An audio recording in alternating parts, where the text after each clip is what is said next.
Muy buenas noches, soy Estela Ruiz Díaz, esto es En Contexto y hoy les planteo un debate muy interesante.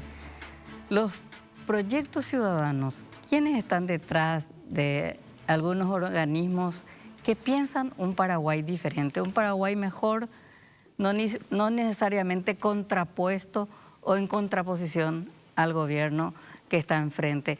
De esos que piensan un Paraguay más institucional, más democrático, con alta participación ciudadana.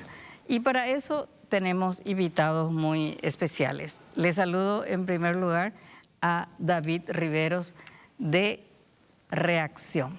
¿Cómo estás, David? Muy bien, un gusto estar acá contigo, señora Estela. Después nos vas a hablar, he visto que Reacción recibió un premio hace poquito. Un reconocimiento, sí, podemos hablar de eso. Vamos a hablar de eso, perfecto. Hugo Cáceres es de Horizonte Positivo. Después nos va a contar también de qué se trata Horizonte Positivo de Paraguay. ¿Cómo estás, Hugo?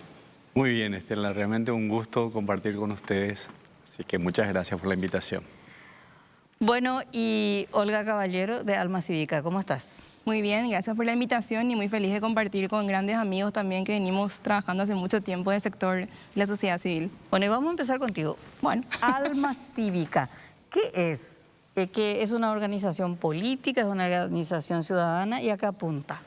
Alma Cívica es una organización de la sociedad civil que sí trabaja, es puramente política, pero apartidaria, ¿verdad? Porque bueno, esto que estamos haciendo es política también. Donde nosotros buscamos ser una plataforma, siempre decimos nuestro pitch más soñador, ¿verdad? Una plataforma para el bien común, pero en la realidad de cómo llegamos a eso es buscando acompañar y buscando encontrar las mejores personas, los mejores liderazgos sociales, políticos y comunitarios del país para poder juntarlos y para poder aprender y crecer y darle todas las herramientas y las capacidades para finalmente ser ciudadanos éticos, talentosos y efectivos. O sea, nosotros sabemos que muchas veces pasa que en las instituciones públicas o lo que se administra de la cosa pública están liderados por personas, por líderes, ¿verdad? Y cuando estos líderes están de alguna manera no entendiendo lo que tienen que hacer o no entendiendo incluso técnicamente, porque hay liderazgos que son muy geniales, que conocemos muchísimo en diferentes lugares, pero que muchas veces no tienen la innovación, la técnica, la tecnología o la herramienta social para poder llegar. Llega un momento de no poder hacer bien el trabajo, ¿verdad? Y también hay un dato importante que casi el 60% de los liderazgos en Congreso y que están legislando hoy en día salen de gobiernos locales, ¿verdad? Entonces nosotros buscamos fortalecer el trabajo no solamente de gobiernos locales y de municipios, sino que también de ciudadanos que quieran trabajar por el bien común con diferentes actividades, ¿verdad? Tenemos nuestras academias de formación, tenemos nuestro laboratorio de ciudad, que es acompañar proyectos ciudadanos con el gobierno local. Tenemos todo lo que es educación cívica, liderazgo juvenil, que estuvimos trabajando también con la observación electoral, que fue también todo un tema, ¿verdad?, que tuvimos detrás, donde ya pasaron formados con nosotros más de 2.700 chicos jóvenes voluntarios que entienden un poco más cuál es el proceso electoral y la participación política también de los jóvenes. Y también todos los espacios de entender que la participación ciudadana no solamente se limita a hacer proyectos, es también hablar de lo que está pasando en el país, ¿verdad? Con investigación, con datos, ¿verdad?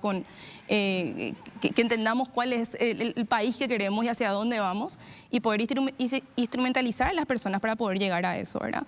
Nosotros en Alma Cívica, cuando estamos así abombados de todo lo que pasa en el país, siempre decimos con el equipo, miremos con lupa. Miremos los grupos de WhatsApp, las reuniones que tenemos, a los liderazgos que conocemos allá, porque Paraguay es muy chico, pero administrativamente parece un país enorme, porque estamos súper alejados de todo, ¿verdad? O sea, la centralidad no nos permite llegar a todo, ¿verdad? Entonces, nosotros encontramos en todo el país personas y liderazgos increíbles que están haciendo cosas sin ningún tipo de apoyo.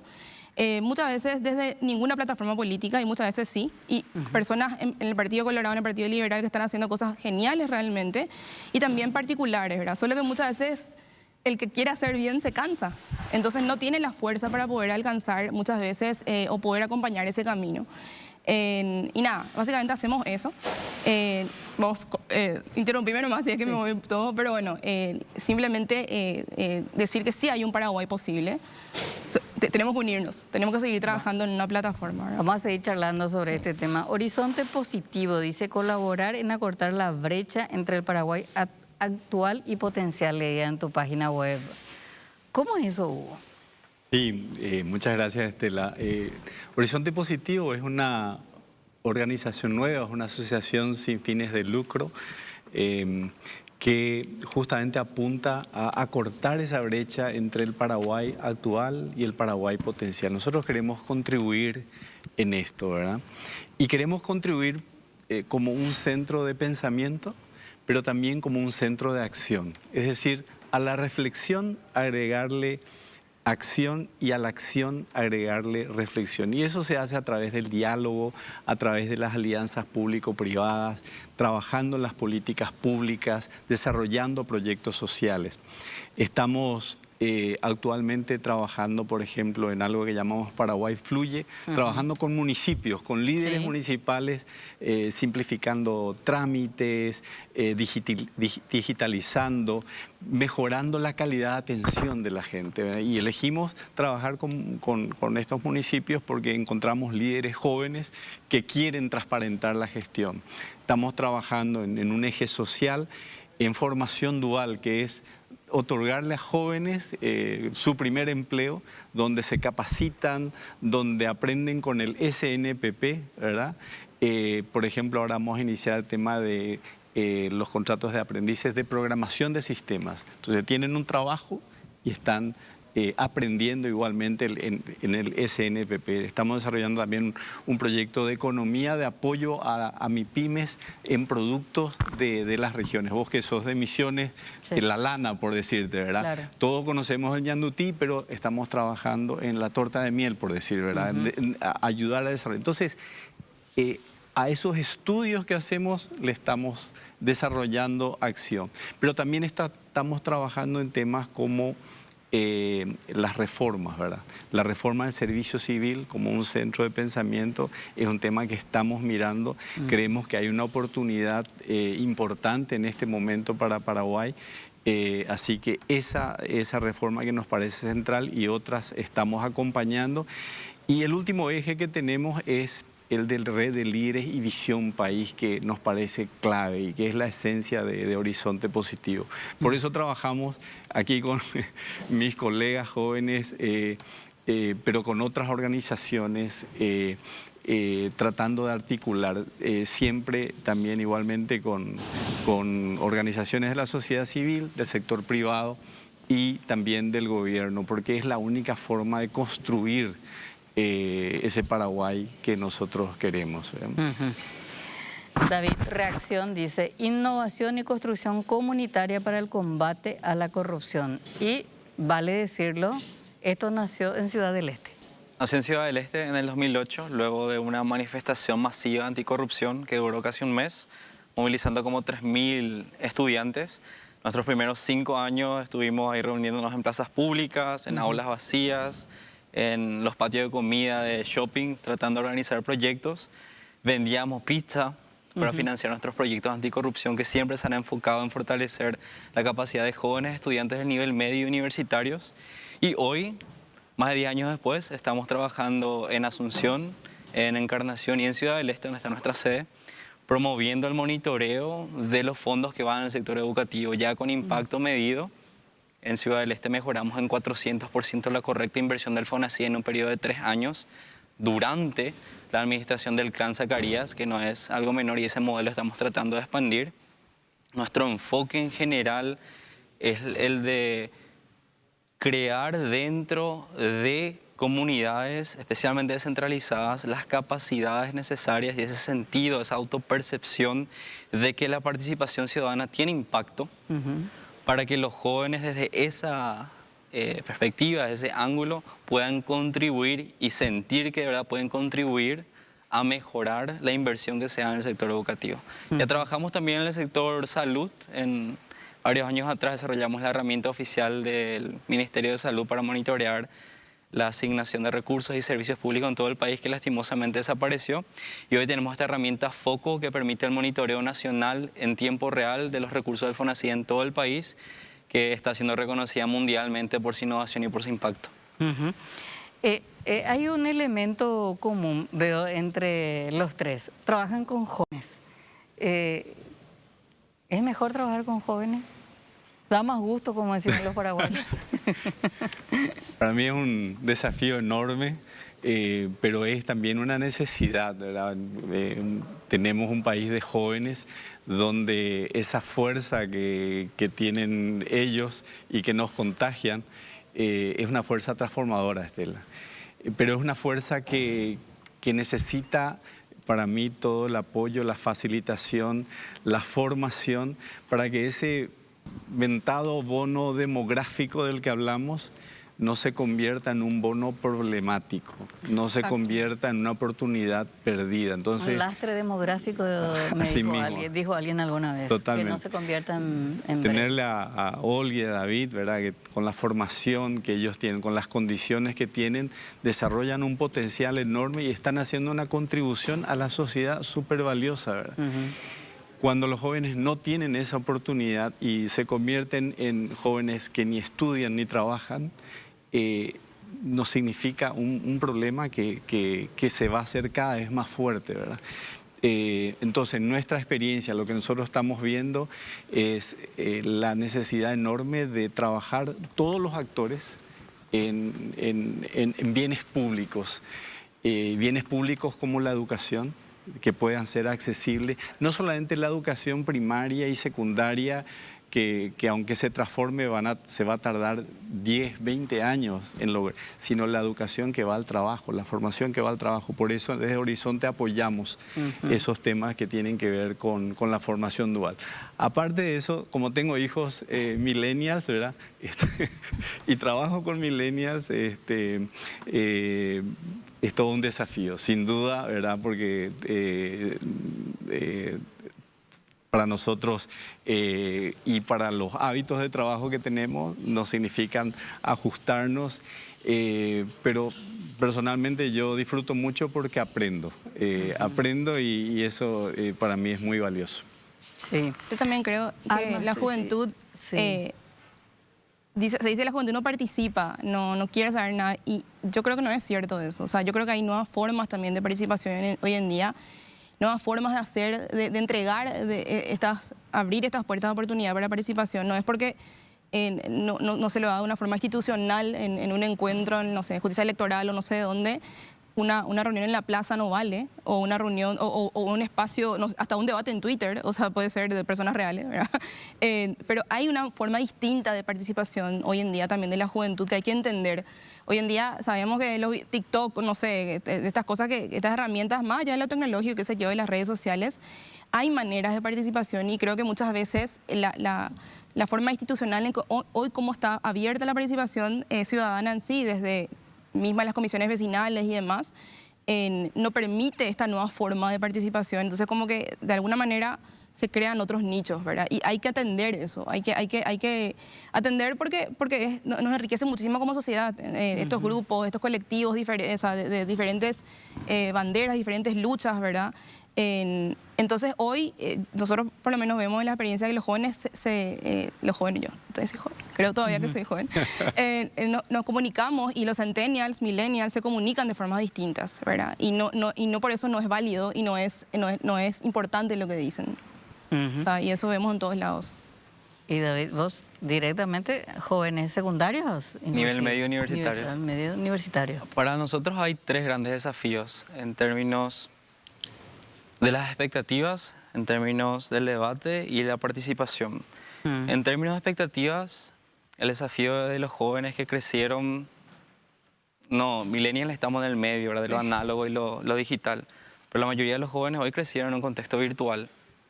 Entonces, por el diseño de estas plataformas hay una expectativa de gratificación inmediata que no se traslada a la realidad social.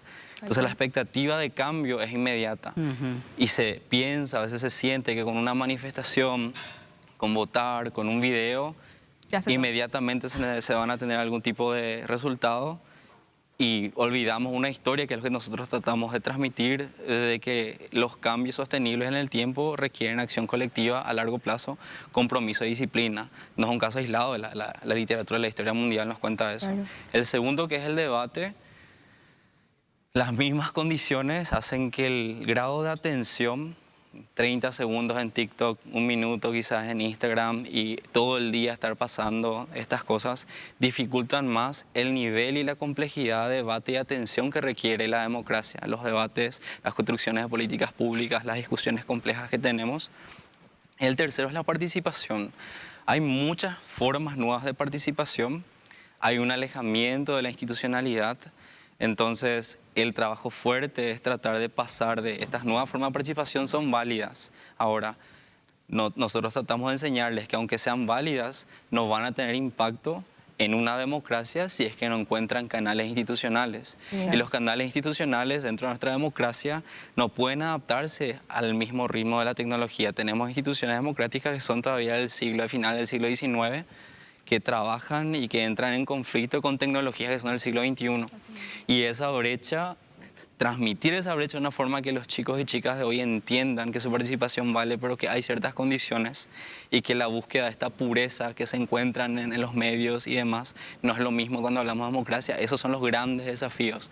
Pero cerrando acá, en Paraguay siempre encontramos que hay una cantidad de liderazgos y potencialidades que buscan plataformas creíbles y que no encuentran hoy en los partidos políticos, y esa es la parte triste porque ahí deberían estar las plataformas. Exacto. Que no encuentran en los partidos políticos las plataformas creíbles, íntegras, que les van a dar un proceso de formación, de postulación y de elevación para que su liderazgo comunitario se convierta en algo más. Los partidos hoy son para la mayoría de los jóvenes lugares donde se alquila la credibilidad del joven para conseguir cierto caudal electoral, y ese chico o esa chica, a menos de que tenga apellido y cuna o tenga muchos recursos, nunca va a llegar al frente de un ticket. Y esos son más o menos en anticorrupción y en el sector educativo es lo que nosotros vamos encontrando al trabajar con los jóvenes, grandes desafíos.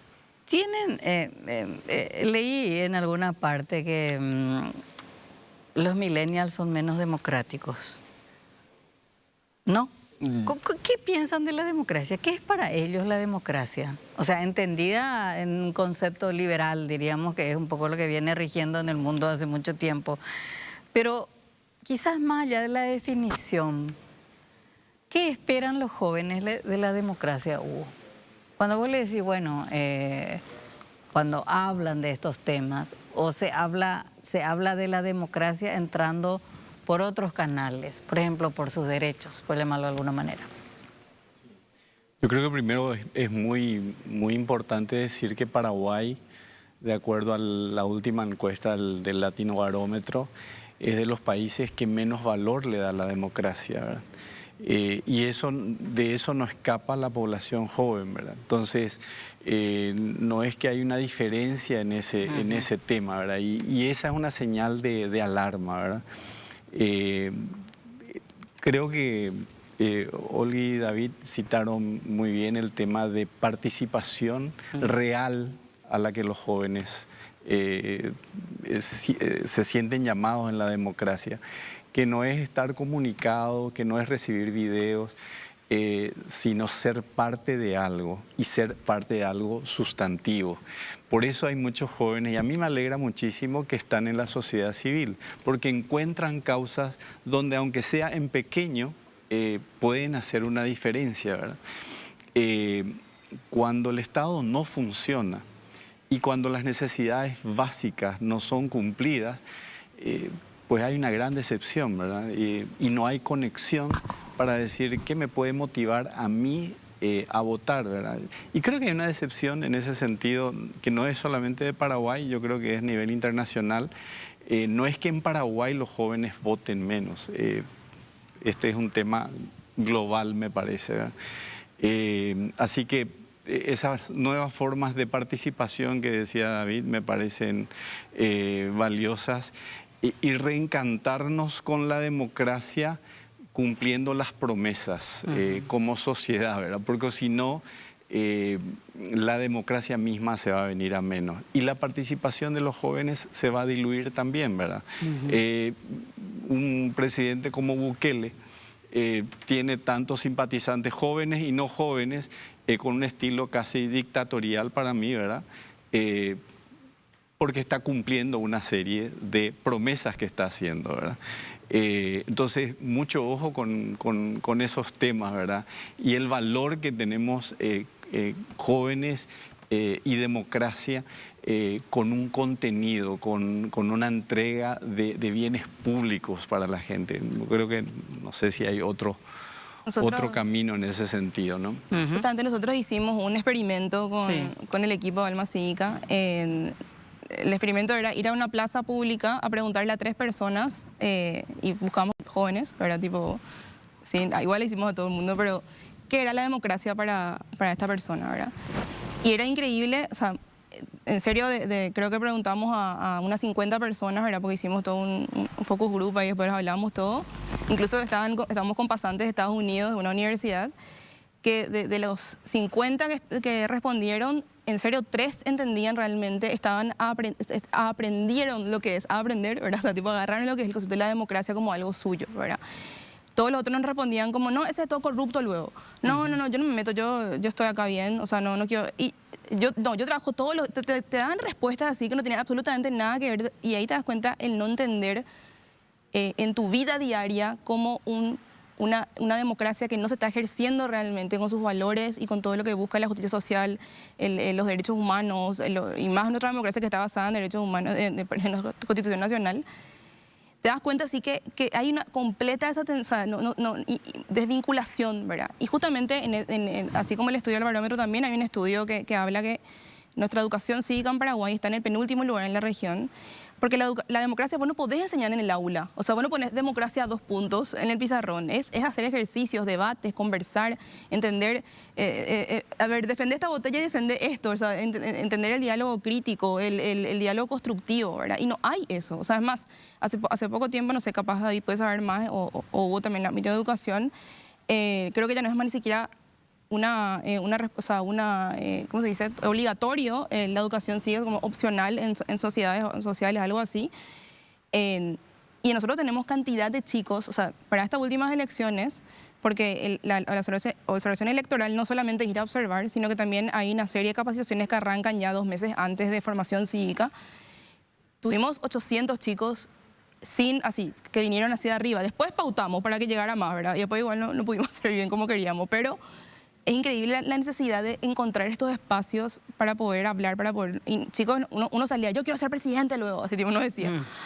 Y yo me quedo así, wow, ¿verdad? O sea, de hecho nosotros tenemos nuestra academia que vamos a lanzar ahora de aprendedores públicos, que es para personas que quieran trabajar en la política, ¿verdad? En la política para el bien común. Pero realmente hay como un divorcio de que más allá de la democracia, como bien decías, la definición en el diccionario, en las ciencias sociales, de qué es entender cómo la democracia y la no democracia, y la que no se está instalando realmente como debería ser, afecta a mi vida cotidiana, ¿verdad? Al todo el día, ¿verdad?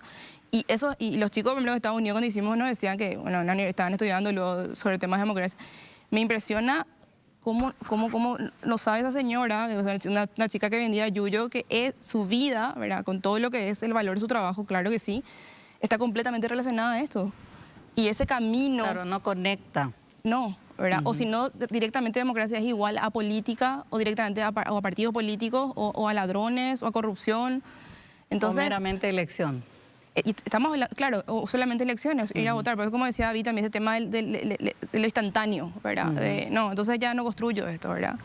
Eso es, o sea, por lo menos lo que nosotros podemos, son muchas cosas lo que podemos decir, pero me acordé, no me cuando preguntaste, me acordé de ese ejercicio que hicimos porque fue tal cual, ¿verdad? O sea... ¿Y ustedes cómo trabajan el tema, el concepto de democracia? ¿Cómo sentís vos cuando los jóvenes se acercan? Nosotros tratamos de explicarles a ellos, especialmente en los campamentos anticorrupción que tenemos cada año. Hay una paradoja interna dentro de la democracia que es este concepto fundamental de la libertad, que no funciona obviamente en el autoritarismo y en la dictadura. Pero lo que conlleva la libertad es una responsabilidad de tomar decisiones y de participar todo el tiempo. Y eso es pensar y eso es informarse. Y hay muy poco de natural en todo lo que asumimos de la democracia. En realidad, si vemos la historia mundial, el sistema feudal, las monarquías, el autoritarismo es mucho más natural porque es el fuerte sobre el débil, ¿verdad? Cuando hay una sobrefrustración por esa libertad que existe, pero entra en conflicto con una represión de esa libertad, especialmente en términos económicos, y en esa dignidad de sentirse parte de una sociedad, que no es lo que pasa en nuestro país. Hay clases muy diferenciadas y universos paralelos. Los jóvenes se sienten aislados y entonces prefieren, en vez de tomar decisiones y tratar de participar donde no se les escucha, donde no tienen espacio, a un autoritarismo que es muy persuasivo, en que no tienen que tomar ellos decisiones. La democracia te promete muchísimas cosas, muchísimos avances, y vimos toda la historia esta que tenemos los últimos por lo menos 150 o 200 años de cómo avanzamos como democracia, pero tenés que tomar parte y tener responsabilidad.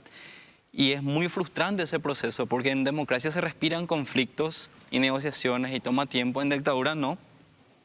Y los chicos y chicas quieren respuestas, esta gratificación inmediata de nuevo, quieren respuestas inmediatas a problemas de larga data. Y el proceso que ellos entienden o perciben, por más que, porque no tenemos que llevar a este nivel académico, que perciben que tienen que hacer, o que me tengo que candidatar, o que tengo que hablar con un candidato o lo que fuera, es demasiado frustrante y costoso y casi imposible, que prefieren que alguien venga, que mande y que le solucione las cosas a mano dura. Y de ahí viene también este furor que se pudo ver en TikTok, donde están muchos jóvenes, de la candidatura de Paraguayo Cuba, por ejemplo, de alguien que les promete inmediatez, canal directo y una respuesta a sus necesidades, que la democracia te presenta atrás una cantidad de cosas que necesitas hacer, responsabilidades que tenés que tomar y decisiones que tenés que en todo momento balancear como ciudadano de la República. Interesante esta visión que nos plantea David, sobre todo en un país donde la democracia no se ha asentado totalmente así. O sea, creo que nosotros hemos construido la arquitectura legal de la democracia, pero no lo llevamos adelante, al contrario.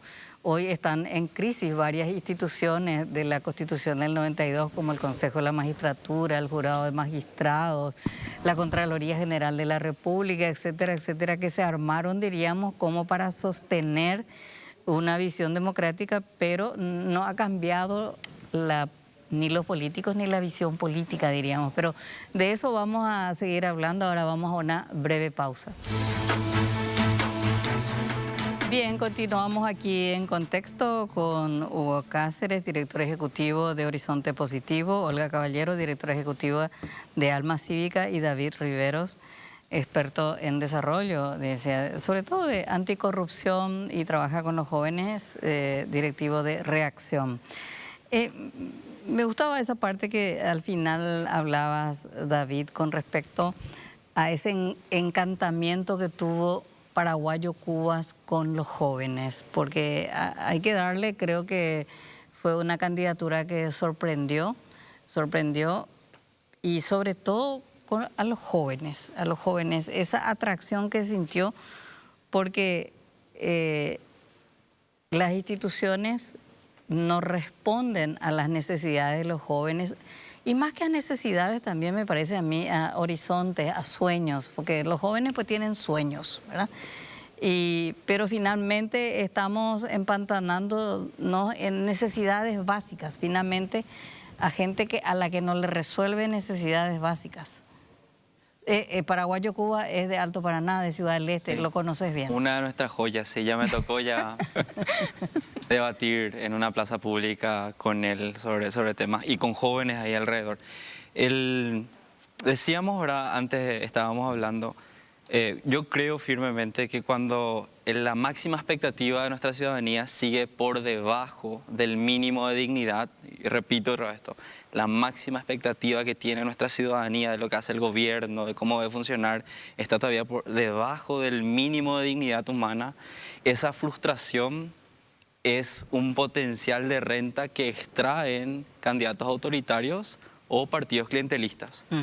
Y el caso de Paraguayo Cubas, él tiene una capacidad muy marcada de poder entender el sentimiento de cómo esa gente que está viviendo por debajo del mínimo de dignidad le ve al gobierno y los jóvenes, como dije hace rato, no ven en la forma en que funcionan las cosas, en esta democracia corrupta que hemos tenido, esta transición que nunca se termina desde 1989, ven en él una persona que pateando el tablero, como no hay otra forma, no le importa quemar cosas, reventar todo, porque irónicamente solo de esa forma ellos creen que quizás le toque algo, porque por los métodos institucionales, por la democracia, por todas estas cosas de las que hablamos nosotros, del Estado de Derecho, de la separación de los poderes, todas estas cosas abstractas que en el día a día de nuestro pueblo no dan de comer y no protegen, en todas esas se cataliza esto en Paraguayo Cubas, de que él pateando el tablero capaz me alcance. Y si lo otro ya no funciona y nunca me funcionó, y si la sociedad para más le mira a los jóvenes como gentes externas que no tienen cómo participar, y a los jóvenes de contexto humildes como personas que son habitantes de la República pero no ciudadanos, que es una gran diferencia, entonces, ¿por qué no a este señor que habla de esta forma, que dice las cosas que son políticamente incorrectas, que me promete este tipo de actividad y que habla en mi idioma? Esa dificultad de nuestra élite política y económica de conectarse con el pueblo, de entender lo que siente. Paraguayo Cuba estuvo haciendo eso desde el 2014 aproximadamente. Nadie le hizo caso nomás. Y estuvo siguiendo los mismos pasos que candidaturas como Bolsonaro y Trump siguieron. Y nadie le hizo caso. Y después llega y revienta encima de nosotros y te lleva muchísimos votos hasta de jóvenes que otros candidatos y candidatas esperábamos que lleven, y nos quedamos en shock. Y eso es porque no estamos atendiendo lo que está pasando en las bases. Exactamente. Yo creo que también hay un reduccionismo en el análisis con respecto a despreciar al votante de Paraguayo Cubas, cuando que creo que aquí David hizo una muy buena pintura de quién le apoya, ¿verdad? Es gente que ya no tiene esperanza, es gente a la que no le alcanzó la política pública. Ahora, en medio de este desencanto de la democracia, y veía, Olga, unas líneas del trabajo de Alma Cívica, esta incapacidad de diálogo, esta crisis de liderazgo, de desconexión ciudadana y ese desencanto de una democracia a la que no apreciamos luego tanto, Hugo, según nuestro ADN. ¿Cómo hacemos para evitar no caer al abismo y no, por ejemplo, caer en breve tiempo, nada más quizás en 5 años, en un proyecto totalmente autoritario? Yo creo que lo que decía David, de esa población que son jóvenes y no jóvenes, ¿verdad? Claro. Yo conozco gente muy formada de clase media que le votó a Paraguayo Cubas porque sostiene esta democracia, así como vivimos, no es democracia. Y por lo tanto hay que destruir este sistema. Y a mí, Estela, me tocó trabajar en el gabinete social, ¿verdad? Y trabajé con líderes de los asentamientos, indígenas, campesinos. Entonces me encontré con esa realidad, ¿verdad? Y ahí hay muchos enojados, indignados, invisibles, ¿verdad? Que en otros países, aquí cercanos a nosotros, encontraron un líder tipo Payo, ¿verdad? Que canalizaron e incluso fueron exitosos en esas elecciones. O se derivaron en estallidos sociales, ¿verdad? Esa es una punta. En la otra punta, en estos países también se encontraron líderes políticos, económicos, empresariales, como viviendo en su termo, viviendo en su zona de confort, desconectados de esta realidad. Entonces, para mí aquí hay un camino de construcción de un diálogo social. El cardenal Adalberto Martínez habla del diálogo social. A mí algo que me gusta mucho de Horizonte Positivo es que tiene líderes empresariales, pero también de la sociedad civil, de la academia, jóvenes que miran mucho este tema, que esa conexión con la realidad y con la gente más vulnerable, que solamente nos puede salvar, Estela, el tema de evitar ese abismo, el diálogo, pero un diálogo que nos lleve a la acción. Un diálogo que sea constructivo, la reflexión que nos lleva a la acción que nos lleva a la reflexión, poder avanzar como sociedad con temas concretos, ¿verdad? Porque si no se mejora las condiciones mínimas de dignidad en temas de seguridad, en temas de salud, de educación, de oportunidades, más tarde o más temprano, esta población no va a aguantar. O sea, Paraguay no va a aguantar. Por más que las perspectivas de crecimiento económico sean muy buenas y sean muy atractivas, esto no va a aguantar. Por eso me parece que esos canales de diálogo, de participación, de organizar la esperanza, de una mirada común, dame un presente, dame salud, dame educación, dame trabajo, pero dame un futuro, ¿verdad? Es lo que la gente está pidiendo, ¿verdad? Entonces, esto que ocurrió ahora es un llamado de atención muy fuerte para todos nosotros, porque todos nosotros somos responsables de ese bien común, de crear bienes comunes y de que eso sea compartido. Así que eso es lo que yo veo. ¿Cómo detectaste esto, Alma Cívica? Porque tuvimos hace poco elecciones, diríamos, y este desencanto, esta crisis de liderazgo, o por lo menos de un tipo de liderazgo, ¿verdad? ¿Cómo vieron desde Alma Cívica? Nosotros, mirando luego lo que tratamos de permear en las cosas que hacemos y en todas las academias que tenemos también de formación, siempre hablamos de un liderazgo para el bien común. Primero, entender qué es el bien común. Entender que el liderazgo que nos está acompañado de una transformación social y una acción real, o que por lo menos busque cambiar el mundo o la manera en cómo estamos viviendo, no puede ser un liderazgo potable, ¿verdad? O sea, porque en las elecciones no pasaron muchas cosas como organización, porque bueno, estamos vinculados, nosotros somos 6 fundadores de Alma Cívica, unos fundadores de la organización se candidataron, ¿verdad? Se apartaron de la organización para poder tomar el camino político, y es también un derecho político poder presentarse, ¿verdad? Claro. Y fundar una organización y también hacer un paso al costado. Y te cuento, yo te hablo así con ejemplos que creo que no pasaron, ¿verdad? Nos empezaron a vincular con un montón de cosas que no eran ciertas, que cuando queríamos responder nos sacaban de contexto de nuevo, ¿verdad? Cuando voluntarios salían a defender a la organización, agarraban y le buscaban al voluntario y básicamente le investigaban, ¿verdad? Para ver qué hacía de su vida, y después le empezaban a conectar, bueno, ellos son así porque recibió una beca luego de Estados Unidos, por eso luego está defendiendo a Alma Cívica, todo este tema tiene Estados Unidos, ¿verdad? Claro. Entonces vos decís, estos chicos nos dicen, no quiero saber nada de la política, no quiero saber nada de trabajar, igual no estoy generalizando porque es una parte nomás lo que nos pasó.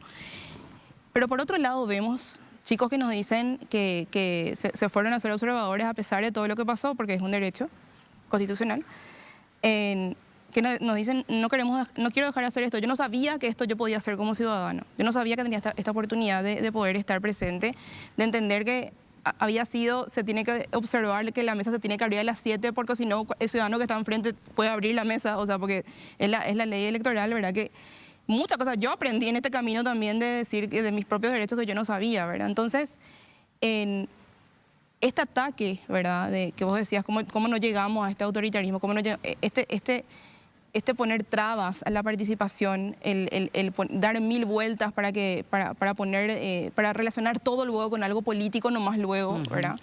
De no entender que la sociedad civil organizada, el sector de la sociedad organizada es un brazo también para el gobierno, o sea, para la cosa pública, el no entender que somos aliados finalmente todos, ¿verdad? Este ego, o sea, a mí me loca cuando hablamos en política, nosotros formamos mucho lo que es la política pública, ¿verdad? Entender qué es, ¿verdad? Para el proyecto país que queremos. Y nos dicen así concejales, ¿verdad? Que son muchos que participamos en nuestro programa, nunca escucharon la palabra política pública, nunca escucharon, no saben qué es la ordenanza municipal, o sea, hay cosas así que vos decís, wow, ¿verdad? Que tienen así un liderazgo muy inspiracional, ¿verdad? Que llegan también porque hacen cosas, finalmente porque te doy algo, hago algo, ¿verdad? También por lo que tengo que hacer, pero que no conocen esta institucionalidad para hacer las cosas a largo plazo, ¿verdad? Entonces, nada, creo que hay como digo siempre, ¿verdad? Un entender que tenemos que vaciarnos del ego, ¿verdad? Que solamente yo puedo hacer esto o solamente yo puedo lograr esto, y aprender a conversar y a hablar, y que creo que Horizonte es muy parecido al Masivica en su forma también, porque reflexión y acción, ¿verdad? Hablamos, pero también ya hacemos algo, ¿verdad? O sea, algo pequeño por lo menos, pero hacemos algo, ¿verdad? Y es un proceso, y como decía David también, esto es un proceso que se construye, o sea, no podemos darnos la vuelta, ¿verdad? Y entender ese proceso. Nosotros con las elecciones pasamos muchas cosas que después también te voy a contar en otro espacio, ¿verdad? Porque estamos haciendo una relatoría nosotros para la OEA y para Derechos Humanos también, porque fuimos 2 meses realmente, estuvimos en un foco, ¿verdad?, de mucha desinformación, ¿verdad?, lastimosamente. Y los jóvenes, ¿no? O sea, los participantes, ¿verdad?, porque la mayoría son jóvenes, sí, es uno de nuestros programas, pero la mayoría son jóvenes, tipo, finalmente, igual, a los que nos están mirando también hay adultos también en nuestros programas. Nos decían, no importa, yo igual quiero estar, yo quiero hacer esto, yo quiero participar de este espacio, ¿verdad? Entonces, nada. Sí, cuando se trabaja en sociedad civil, diríamos, hay numerosas organizaciones que trabajan en distintas áreas. ¿Qué es mejor? ¿Trabajar como un movimiento, reunirte con algunas personas, diríamos, pensar, tener una visión de país, o tratar de conectar con algún organismo del Estado? Por ejemplo, decías, Hugo, nosotros estamos trabajando el tema agenda de reforma, veo que está dentro de Horizonte Positivo, y hablabas específicamente del servicio civil. Olga, hablabas de conexiones con municipios, que hay que trabajar el tema de municipios, y bueno, y David claramente tiene el tema del trabajo anticorrupción, educación básicamente. El fin tiene que ser lograr encastrar, diríamos, el trabajo, el conocimiento que ustedes van adquiriendo en sus respectivas áreas, y luego encontrar como un aliado estratégico al Estado para que sirva ese trabajo que están haciendo. Nosotros claramente vemos que ese es el camino. O sea, dentro de Horizonte nosotros nos proponemos lo que se llamamos alianzas público-privadas, usando la innovación y la tecnología. Estamos trabajando con municipalidades, mejorar la calidad de atención. Dame un ejemplo específico para nuestro público también. Estamos trabajando en municipalidades de Pilar y Mingaguazú, ¿verdad? Mejorando sus sistemas de atención, el tema del registro, el tema del acceso al pago a través de un servicio electrónico, de pago a distancia. Entonces, mejoran su recaudación, mejoran la transparencia, porque se ve todo lo que se... y mejoran sus procesos, la eficiencia. Entonces el ciudadano, en vez de esperar 4 horas para gestionar su registro, es un trámite que le lleva 30 minutos, ¿verdad? Y en vez de una fila que puede llevar 2 cuadras, eso se mejora, ¿verdad? Eso estamos ahora justamente con el MITIC, con el apoyo del MITIC, trabajando en proyectos con otras municipalidades, y con el apoyo del BID, tener una hoja de ruta para varias municipalidades.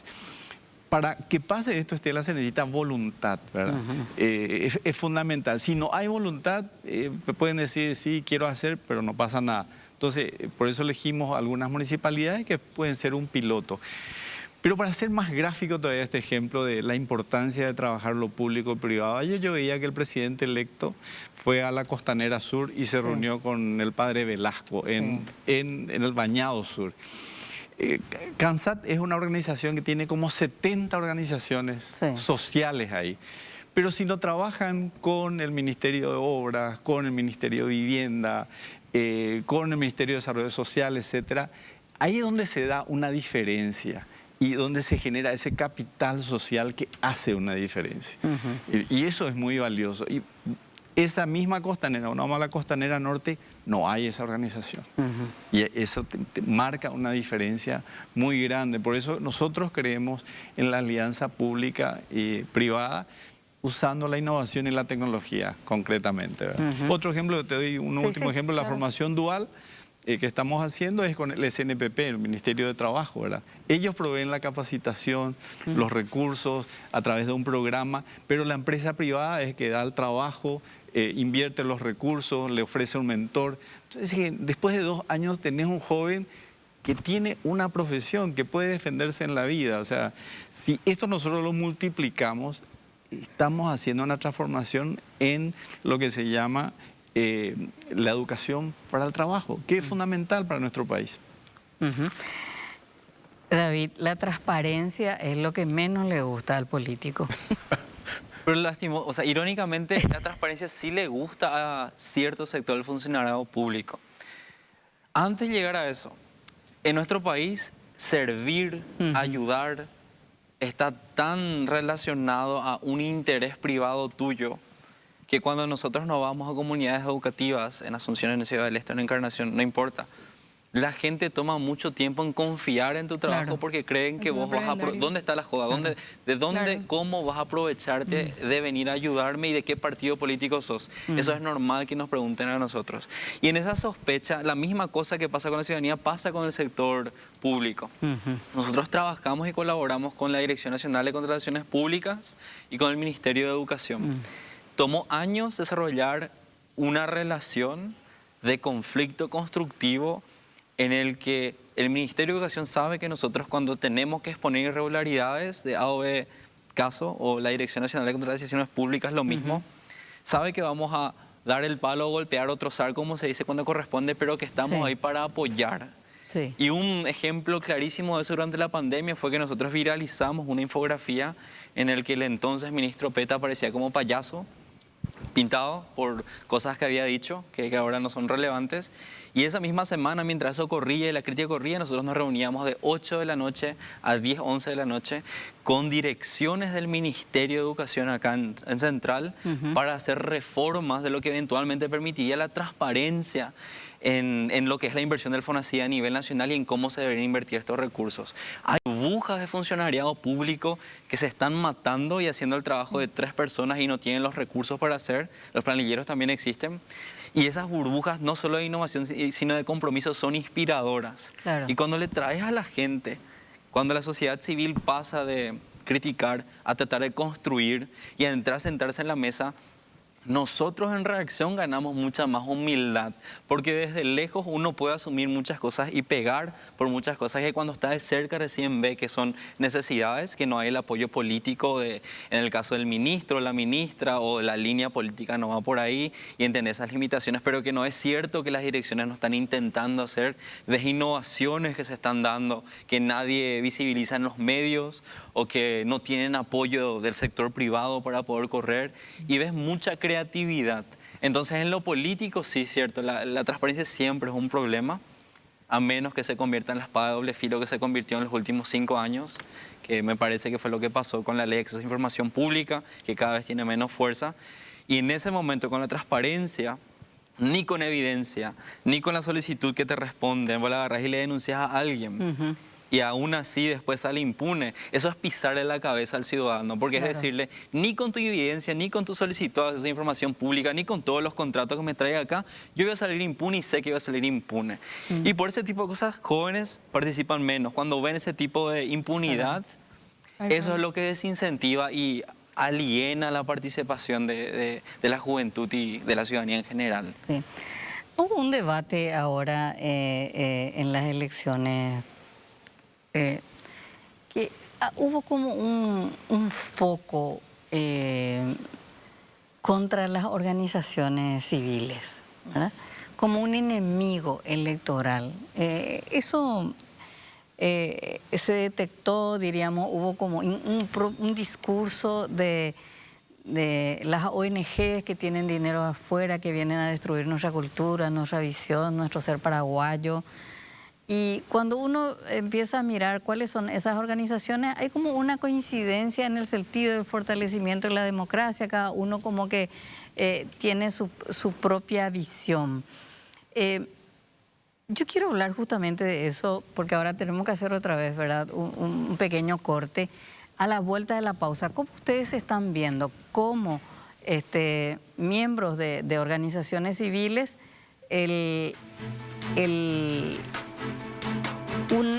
una línea de ataque político al trabajo que están haciendo? Alma Cívica sí sufrió muy directamente, pero ¿cómo se puede eludir? ¿Cómo evitar esa situación? ¿Y qué esperan ustedes que suceda en este nuevo gobierno con respecto a esa desconfianza que puede empezar a crecer en la ciudadanía? Finalmente es más fácil que se te pegue una acusación de corrupción. Hugo, tenemos unos minutos para hacer esta primera parte y luego vamos a continuar. Claro que sí. Pero hay una línea de cuestionamiento, de crítica con respecto al trabajo de la sociedad civil. Totalmente. Y yo creo que es un desafío que se da en Paraguay, se da en otros países también. Sí, es una línea como mundial. Sí, diríamos. es correcto, es correcto. Y desde la sociedad civil nosotros vemos claramente esto.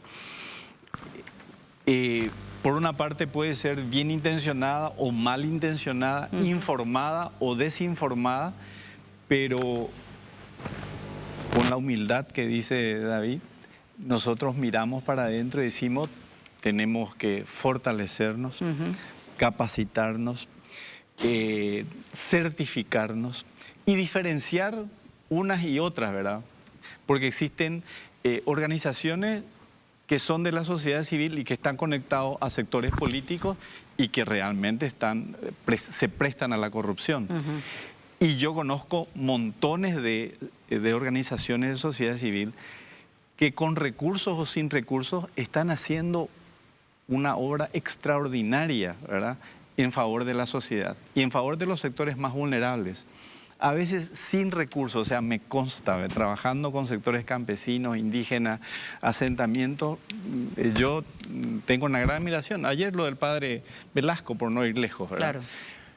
Entonces, es muy importante diferenciar por una parte, pero es muy importante también crecer institucionalmente dentro de la sociedad civil. Por eso creo que se está pensando en un colegio de la sociedad civil donde se pueda certificarse, donde se pueda fortalecerse, capacitarse y trabajar como un sector que es reconocido.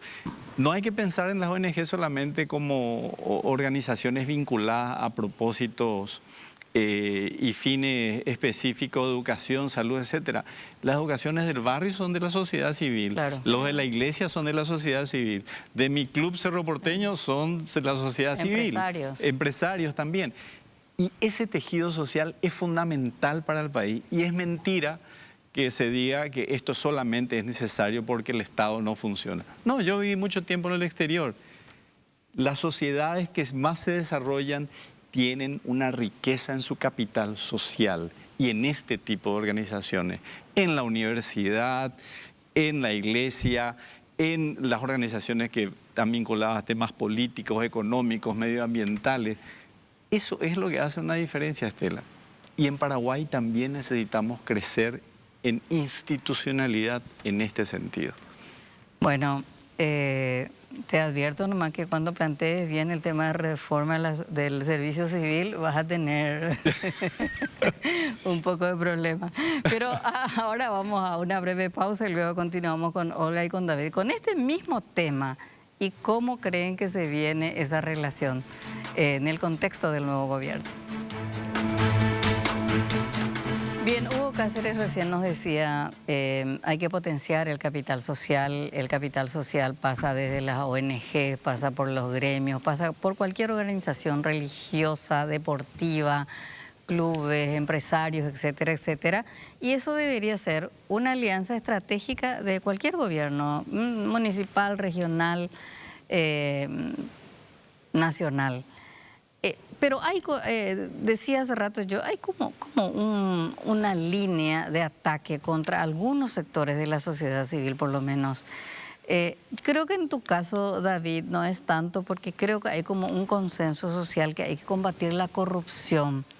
Y sobre todo lo más sensible que es la educación, las escuelas. Entonces, por ese lado me da la sensación de que vos no tendrías un ataque o si lo tenés, lo vas a tener desde lo político. Sí, cuando hablo yo de la necesidad de impuestos progresivos para financiar una educación que hace rato... Ahí ya ahí ya llueve. Quiero ser claro yo en esto, en el sentido de que se ve en los últimos 5 años un manual, porque es de manual lo que están siguiendo, lo que en otros países ya se vio, lo que se ve en Turquía, lo que se vio en Hungría con Orbán, lo que se vio en Estados Unidos durante la administración de Trump. Esto es de manual. Nosotros somos ahora el chivo expiatorio. Algunas organizaciones de sociedad civil, don Hugo explicó demasiado bien que la diversidad que existe ahí, que no son las ONGs nomás, ¿verdad? Claro. Que toda asociación, que es el sector privado, a veces le engloba a la sociedad civil según ciertas definiciones. No se dice sociedad civil, se dice lo privado. Claro. Y en nuestro país se ve que hay un cierre de ese espacio cívico para quienes estamos trabajando desde sociedad civil en derechos humanos, acceso a información pública y cosas aún más sensibles, ¿verdad? De repente acá alguien empieza a hablar de lo ambiental y hay intereses muy cerrados. IDEA hace un poco de eso. Es complejo. En tu segunda parte de la pregunta vos hablas qué podemos hacer. Si hay esta clara tendencia de que vamos a seguir siendo chivo expiatorio y va a tratar de ponerse la percepción pública en contra de la sociedad civil, tenemos que tratar de enraizarnos más en la comunidad. Y hay diferentes tipos de organizaciones. Hay organizaciones que son necesarias que trabajen en la investigación, que es lo que necesitamos. Hay otras que tienen que hacer articulación entre organizaciones y gobierno, que también hace falta, intermediarias. Y luego están muy generalmente las organizaciones de base. Reacción es una híbrida, nuestra organización es una híbrida, que hace un poco de los tres. Pero trabajamos mucho con la comunidad porque necesitamos ganarnos esa credibilidad comunitaria también, que es la única defensa que tenemos después del discurso público. Para adelante creo que eso es algo que tenemos que hacer más. Paraguay tiene demasiado buenas organizaciones en estos primeros dos aspectos, en investigación, en articulación y en incidencia. Muchas reformas del país se hicieron por organizaciones en transparencia y anticorrupción, al menos como SEAMSO, como Semillas, como IDEA. Pero necesitamos más organizaciones que vinculen estas investigaciones y este trabajo en las reformas en una demanda comunitaria para que la gente vea esa credibilidad de estas personas. Entonces, si se le ataca a ciertas organizaciones, hay como un anticuerpo dentro de la sociedad de que no, pero esta organización trabaja en esto hace tanto tiempo. Y lo del financiamiento también, que es una cuestión que siempre se quita, Claro. ¿verdad? Lo mismo pasaría si el financiamiento fuera nacional. Porque una organización anticorrupción financiada por el gobierno o por actores políticos no tendría credibilidad en nadie, ¿verdad? O sea, le vas a apuntar, van a decir a quién te financia y quién no te financia. Entonces esas son las cosas que en sociedad civil son complejas de transmitir y en el futuro que se viene, que va a ser cada vez más jodido, creo que una de las cosas de varias que podemos hacer es tratar de llegar más a la gente en donde está. Yo creo que lo mundano es muy revolucionario. Del uno al uno en redes sociales nos mandamos a la B, nos tratamos muy mal, pero nosotros vemos que eso se tranquiliza cuando en un grupo se empieza a hablar presencialmente de los problemas y los puntos diametralmente opuestos que tienen jóvenes en nuestro caso, pero también la ciudadanía en general. Se queda todo mucho más tranquilo, hay un debate medio tímido, no hay ataques extremos y al final del día empezamos a reconocer la humanidad de la otra persona y que tenemos muchísimo más en común que lo que tenemos de diferencia, que hay muy pocos puntos radicales que nos ponen en oposición y que por lo menos nuestra calidad de vida, en esa experiencia de colectivo, de necesitar acceso a medicamentos en el centro de salud, tantas cosas tenemos en común que de verdad podemos empezar a trabajar por eso que tenemos en común, más allá de nuestras diferencias muy marcadas. Y la gente de verdad se mueve por eso, pero hoy estamos muy, me parece, alejados a veces, muy en lo abstracto, muy en lo técnico, muy a veces en políticas públicas, no porque no sea necesario, pero porque le dimos esa concentración. Necesitamos también concentrarnos en el otro lado, en traducir todo esto genial que se está haciendo a la ciudadanía, a la gente, para que vea el valor de eso. Así no, los ataques siempre van a haber, por lo menos van a estar, van a llegar en un colchón y la gente va a empezar a valorar ese trabajo que se hace. Bueno, y ustedes, ¿cómo están viendo este escenario, Olga? Bueno, la verdad yo comparto mucho lo que dice David. A nosotros nos pasa que trabajamos mucho también en territorio, ¿verdad? Lo que se ve en redes sociales muchas veces no es consecuente con la comunidad que tenemos. Claro. Es cierto que... La realidad es otra. La realidad es otra, ¿verdad? Sí. O sea, porque es cierto que en la época electoral los grupos de WhatsApp estaban así todos callados porque esa es la manera más rápida de comunicarnos. Después tenemos los encuentros presenciales y demás. Terminó las elecciones y empezó otra vez todo. Claro. Es muy loco, pero pasa esto, ¿verdad?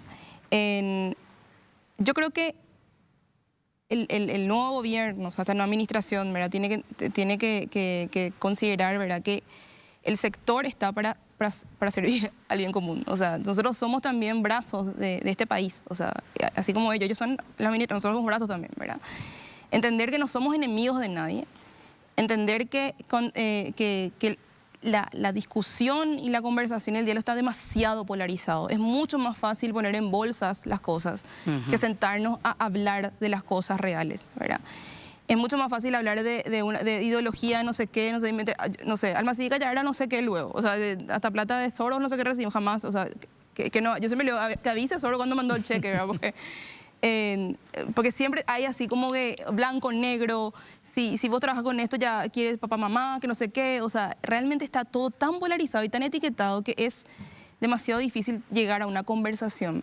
Pero es cierto lo que dice David, este tema de cuando vos sacás de las redes sociales, que hoy juegan un punto enorme en todo lo que pasa en el país, y vos hablás con la gente y entendés y podés conversar, ¿verdad? Y te das cuenta que en todo lo otro somos iguales, ¿verdad? Pero entender eso y que una persona admita eso también y que pueda bajarse a conversar contigo. No sé, hay un senador electo ahora que está así completamente en contra de las organizaciones y dice lo que su primer proyecto va a ser regularizar, que lo espectacular, o sea, es justamente eso también lo que queremos, que seamos, que tengamos toda la cosa para ser transparentes. Nosotros estamos trabajando con un grupo de organizaciones hace mucho tiempo con todo el tema de CEPRELAT. Somos obsesionados en tener todo ordenado, toda ordenada la casa, ¿verdad? O sea, porque queremos hacer bien el trabajo, ¿verdad? Entonces, yo no tengo una respuesta para tu pregunta, ¿verdad? Yo creo que también es un proceso también de ir descubriendo, ir entendiendo, ir también acercándonos a los nuevos administradores, vamos a decir también, que a muchos los conocemos, ¿verdad? Pero no somos enemigos, o sea, no somos la antítesis. Y hay gente muy buena trabajando en el gobierno, hay gente que quiere hacer muchas cosas y que está también frustrada como nosotros tal vez, ¿verdad? Y yo creo que hay que enfocarnos también en esas personas que quieren hacer las cosas, ¿verdad? Lastimosamente hoy se pone ONG, se crea para robar y es cierto que pasa en un porcentaje eso, porque es la verdad, tenemos miles de ejemplos, ¿verdad? Pero también estamos, en serio trabajamos sin recursos, o sea, nosotros no tenemos horario, o sea, no vamos y tenemos que irnos mañana, salimos a las 5 de la mañana para irnos a Guairá a trabajar en un espacio. Subsidiamos casi todo, un programa, una academia de alma cívica puede costarte fácilmente como un diplomado de carne y nosotros hacemos el esfuerzo para que la gente pueda participar, ¿verdad? Y no te digo como, ay, qué heroicos son, no hablo de ese lado, hablo de que realmente hay un esfuerzo detrás y que muchas veces la gente, por este tema de esta polarización que existe, es muy difícil entender que no es todo una agenda, que no es todo una... O sea, de hecho, cuando nosotros recibimos si uno postula en la cooperación internacional, no es que ellos te dicen, hace esto lo que yo quiero. Vos presentas tu proyecto, vos presentas de acuerdo a tu diagnóstico participativo en comunidad y lo que la gente quiere hacer, ¿verdad? Hay todo un proceso ahí. Nosotros tenemos la agenda de las academias, son presentadas por los mismos participantes. Nosotros le ponemos el mundo de temas y después también ellos van diciendo, yo quiero aprender más sobre esto, y vamos armando en base a eso. Entonces, realmente... creo que es importante entender que es cierto que tenemos que fortalecernos como organización. Hoy firmamos el acta, ¿verdad?, del Colegio de Organizaciones de la Sociedad Civil, ¿verdad?, que busca ser un grupo diferenciado de otras organizaciones en el buen sentido. Estamos todavía construyendo como el proceso bien fino, ¿verdad? Pero sí entender que no podemos solos. O sea, no es gobierno, ONG... Versus. No es así. Y no es tampoco todo blanco o negro, o todo derecha, izquierda, arriba, abajo. O sea, hay un punto, un centro donde todos nos conectamos y eso es lo que tenemos que fortalecer y seguir trabajando, ¿verdad? Bien, ahora vamos a irnos a nuestra última pausa y a la vuelta les cuento cuál es la última pregunta. Bien, esta es la última etapa del programa de la noche y siempre que asume un nuevo gobierno hay esperanza. Es decir, ¿será mejor? Tiene que ser mejor, decimos, porque los problemas son acuciantes y finalmente si le va bien al nuevo gobierno, le va bien a todo el país. La primera pregunta, tenemos 10 minutos. ¿Cuáles son los problemas más acuciantes de el trabajo que hacen desde Horizonte Positivo? Ustedes tienen sus ejes, el Paraguay que fluye, la agenda de las reformas, la visión país, el desarrollo social. Son muchos los problemas que tienen y de repente vemos que nos estamos discutiendo o peleando anécdotas. ¿Cuáles son los problemas más graves que tiene el Paraguay y que debe tener en agenda el nuevo gobierno? Yo creo que un tema central para nosotros tiene que ver con las necesidades de la gente más vulnerable, ¿verdad? Creo que la gente hoy está pidiendo el tema de trabajo, de generación de ingresos, la seguridad, el tema de salud. Yo quisiera decir que también la educación, pero nosotros sí vemos como fundamental el tema de la educación, pero así de nuestro contacto con la gente no vemos que sea la primera necesidad, ¿verdad? Y en eso nos parece fundamental trabajar eso, pero intensamente de forma urgente.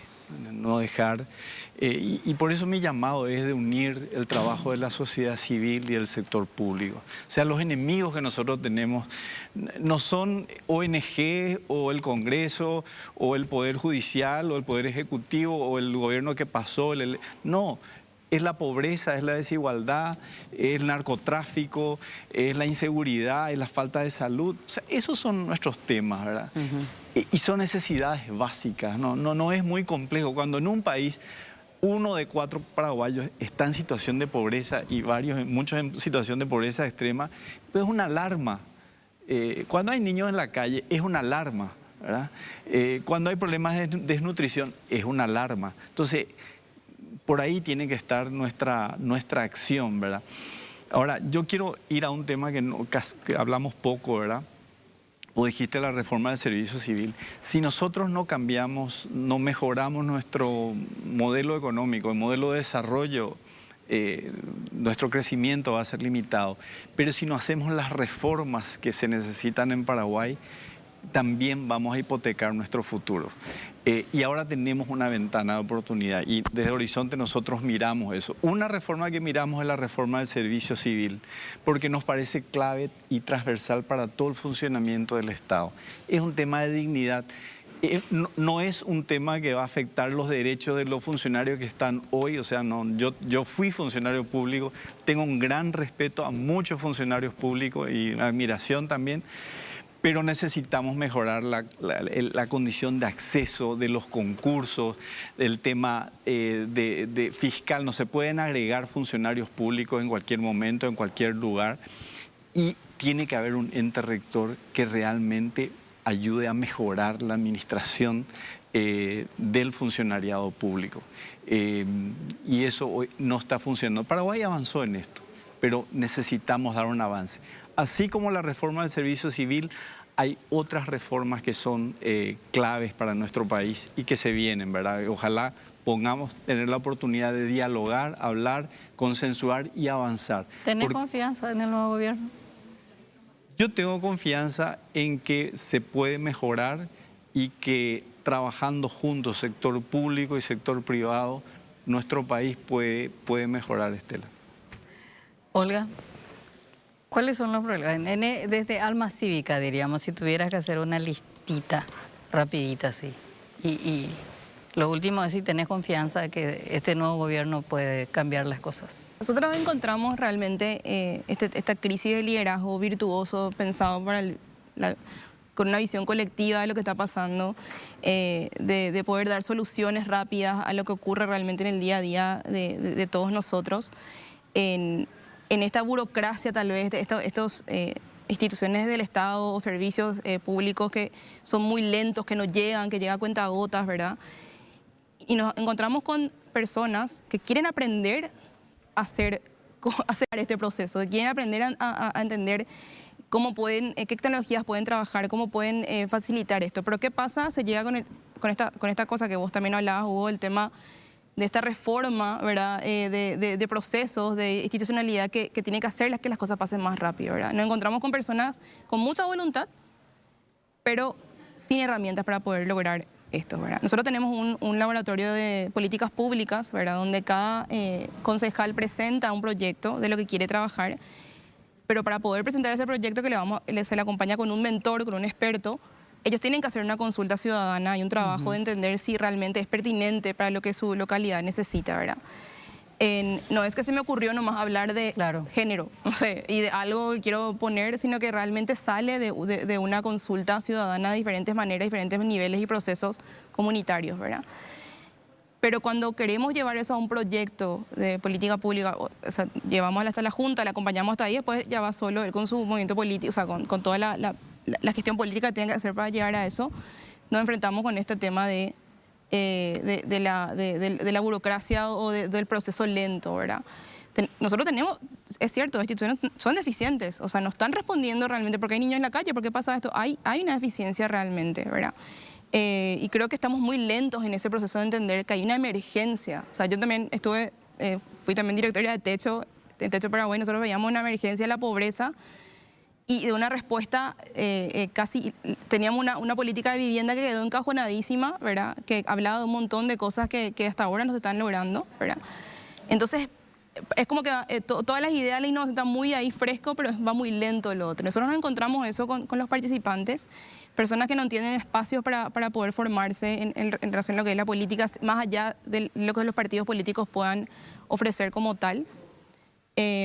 Entonces, esta necesidad de invertir también en el funcionario público, y no estoy hablando de abrir más el presupuesto del Estado para eso, sino que de utilizar bien los recursos, ¿verdad?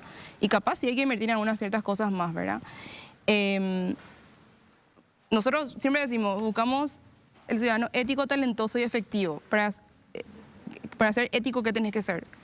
Pues si vos tenés un líder, luego que ella no es ético, que tiene una historial, entonces, ¿cómo confías en eso, verdad? Talentoso, que es una persona que tenga un talento, un llamado hacia los demás, un liderazgo innato, ¿verdad? Que eso también se puede crear, ¿verdad? Se puede formar. Y efectivo con las herramientas que pueda trabajar, ¿verdad? Y bueno, eso encontramos mucho en los programas que hacemos, ¿verdad? Y en las personas que participan y que vienen para poder aprender sobre estos temas, ¿verdad? Y con el nuevo gobierno, ¿cuál es tu expectativa? Yo quiero tener esperanza, porque de por sí soy una persona que me construí optimista, o sea, me construyo, decido ser optimista todos los días. Pero yo veo, o sea, honestamente, todavía me falta pensar mucho, reflexionar mucho y mirar el camino, decir, no quiero ser tan pesimista y negativa a la hora de responder, pero siento que va a ser difícil poder encontrar, lastimosamente por todas estas etiquetas que nos pusieron y que están construyendo detrás, ¿verdad? No imposible, y capaz ciertos sectores sí, o sea, capaz en ciertos temas sí podemos mejorar, ojalá, pero honestamente no estoy viendo eso en este momento. O sea, los discursos eran muy claros en las campañas electorales, muy claros. Y los discursos de las personas que están sumando al odio, a la polarización, a las mentiras, la desinformación, siguen. O sea, y entonces, en ese meollo yo me siento desesperanzada, pero elijo creer que por lo menos en otros sectores van a ir encontrando. Pero vamos a ver qué pasa. David. Yo tengo 2 puntos. El primero sería encontrar la dignidad de los invisibles. No nos sentimos nosotros como una comunidad y una nación. Que la gente entienda que cada día cuando pasamos por un semáforo y elegimos no mirar a la gente que nos está pidiendo dinero, estamos decidiendo ignorar la dignidad de esa persona y estamos decidiendo evitar entender de que por acasos de la vida nosotros podríamos ser eso, que el destino que nosotros compartimos es el mismo. Y cuando ese modus de sálvese quien pueda rige en Paraguay hace décadas, ahora todos tenemos que salvarnos todos los días, perdemos la capacidad de poder colectivizar o de trabajar juntos, porque cada uno está en su día a día tratando de salvarse así a los suyos. Y al hacer eso, hay gente que no tiene ni esa posibilidad de salvarse así a los suyos. Nos vamos a lo privado para todo, nos vamos a la desesperanza para todo. Y entonces, que es el segundo punto, la parte comunitaria que no tenemos, que, si puedo hablar acá francamente, no le podemos disputar la comunidad y el sentimiento de comunidad que el Partido Colorado ofrece. Ese abrazo, esa fraternidad, esa corrupción que hasta le cubre de impunidad a todo. No hay ningún otro sector en la comunidad, en la oposición político-partidaria, inclusive en sociedad civil, es un esfuerzo tener ese sentido de sentirse abrazado. Y fallamos y fallamos y fallamos cada vez que cuando tratamos de formar ese tipo de grupos buscamos purezas. Todos tenemos que pensar igual, entonces tenemos pequeños grupitos cada vez formándose y todos estamos, como decía Don Hugo, peleándonos por quién es más puro, quién viene de qué lugar, quién sabe más. Y eventualmente nunca sale nada otra vez. Y como Don Hugo ya dijo, el resto no le preocupa eso. Y sobre el segundo punto, yo creo que no dependerá tanto porque creo que estamos en un proceso ya de resistencia en lo que va a ser el gobierno. Pero como siempre digo, esperanza verdadera no es creer en algo porque sea posible, sino porque hay justicia en lo que creemos. Y yo creo que la esperanza de los jóvenes que todavía existe es justicia por venir y Reacción va a seguir apostando a ese tipo de esperanza para ver cambios eventualmente. Les agradezco muchísimo la participación. Nosotros nos volvemos a encontrar el próximo miércoles.